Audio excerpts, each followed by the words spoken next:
I will show you how you can transform this steering wheel in seconds for only $10. So I got this one from AliExpress. It was very cheap. You can check it out in the link below.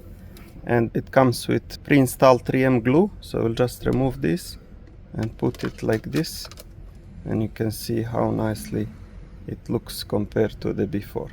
So let's do it now.